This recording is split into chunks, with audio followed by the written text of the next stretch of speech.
Hi guys, সকলকে শুভেচ্ছা জনাইছো যেহেতু মই গৈ আছো ডিব্ৰুগড় হৈ বকহাট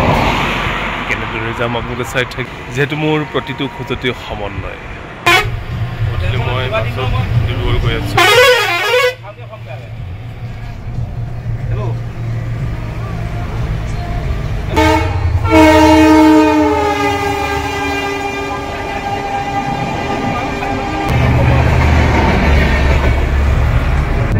Dibrugarh University.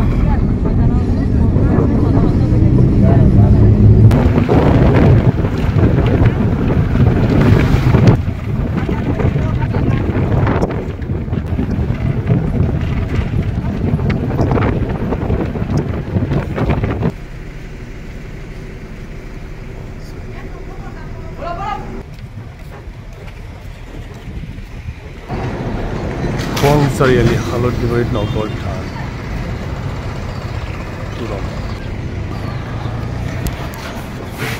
খোৱাঙত নামিছো আৰু খোৱাঙত নামি মোৰ বন্ধু এজন পাইছো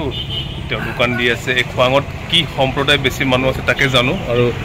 দাদা ভালে আছে নহয় ন ভালে আছে বিজনেস কেনে চলিছে এতিয়া মোটামুটি ইয়াতে যি আপোনালোকৰ চাৰিআলিখনত কি মানুহ বেছি আছে বাৰু আমাৰ বিলাক স্থানীয় মানুহে বেছি আছে যেনে আহোম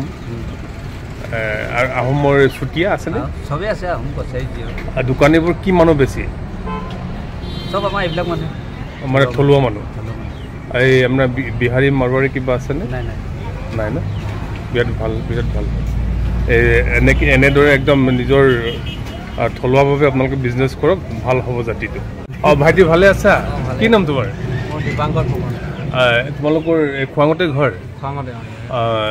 কিমান দূৰত তোমাৰ ঘৰ ইয়াৰ পৰা 10 কিলোমিটাৰ পঢ়ি আছা নে তুমি নাই পঢ়া শেষ কৰিলো কি কৈছে পঢ়া শেষ হ'ল শেষ হ'ল এতিয়া কি কৰি আছে বিজনেছ মই দাদাৰ পৰা শুনিছো বন্ধুৰ পৰা যে খোৱাঙত অকল থলুৱা অসমীয়া আছে ব্যৱসায় নিশ্চয় হয় চাগে ন মই ইয়াতেহে শুনিছো ইমান মানে 100% যে ব্যৱসায় কৰিছে নিজৰ থলুৱা মানুহ ইয়াত বাহিৰৰ মানুহ তেনেকে নাই 90-100% আছে মানে নিজৰ সম্প্ৰদায় মানে ব্যৱসায় কৰে ন ইয়াত ধুনীয়া খোৱাং চাৰিআলিত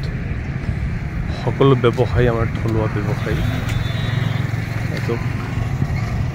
এই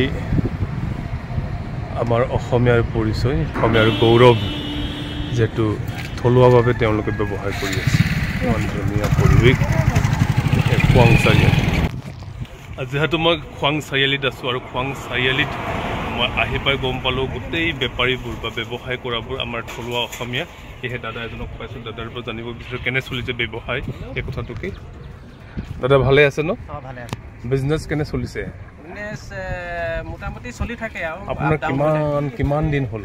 মোৰতো ইয়াত ক'বলৈ গ'লে মই আপোনাৰ 20 বছৰ 95তে মই আৰম্ভ কৰা প্ৰথম হয় নেকি প্ৰথম কি আৰম্ভ কৰিছিলে প্ৰথম আছিলে ইপাৰে আছিলে ঘুমটি দোকান আছিলে ঘুমটি পিছত মানে এই ঘুমটিখন মানে ফুলেন হৈ যোৱাৰ পিছত ভাগি গ'ল আচ্ছা 16 চনত আচ্ছা তাৰপিছত এতিয়া এনেকৈ মানে পোৱালি হিচাপে মানে কৰি আছে আৰু ৰাতিপুৱা কিমান বজাত আৰম্ভ কৰে মই এতিয়া ধৰক প্ৰায় 8:30-9টা মানে ল'ৰা ছোৱালী স্কুলত থৈ মেলি আহি মানে মানে স্কুলত ল'ৰা থৈ আহোঁ সন্ধিয়া কিমানত সন্ধিয়া ধৰক আপোনাৰ মোৰ বিশেষকৈ কাৰেণ্ট নাই কাৰেণ্ট নাই ন কাৰেণ্ট নাই মানে 7:30 বজালৈকে থাকোঁ এই দাদাই যিবোৰ আইটেম ৰাখিছে একদম থলুৱাভাৱে ঘৰুৱাভাৱে বনোৱা জাপি দৰা বেগ বিভিন্ন ধৰণৰ বাজনীক বহুত দিন পোৱা নাই ভালে আছে থলুৱা অসমীয়াৰ হোটেল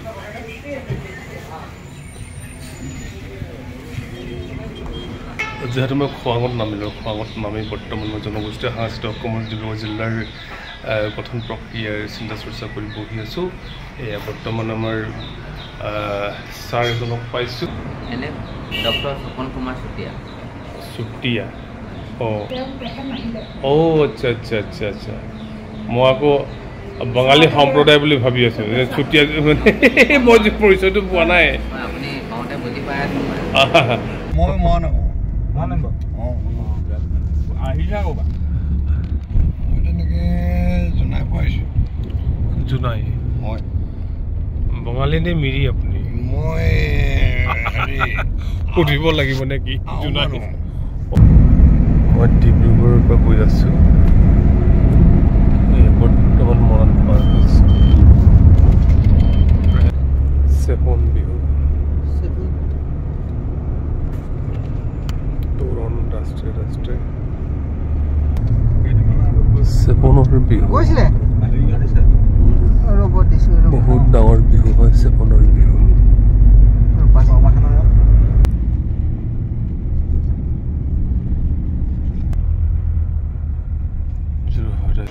যোৰহাট আইচ বিটিত নামিছোঁ এতিয়া মই গৈ আছোঁ বোকাখাট এয়াই জীৱন আজি উজনি কালিলৈ নামনি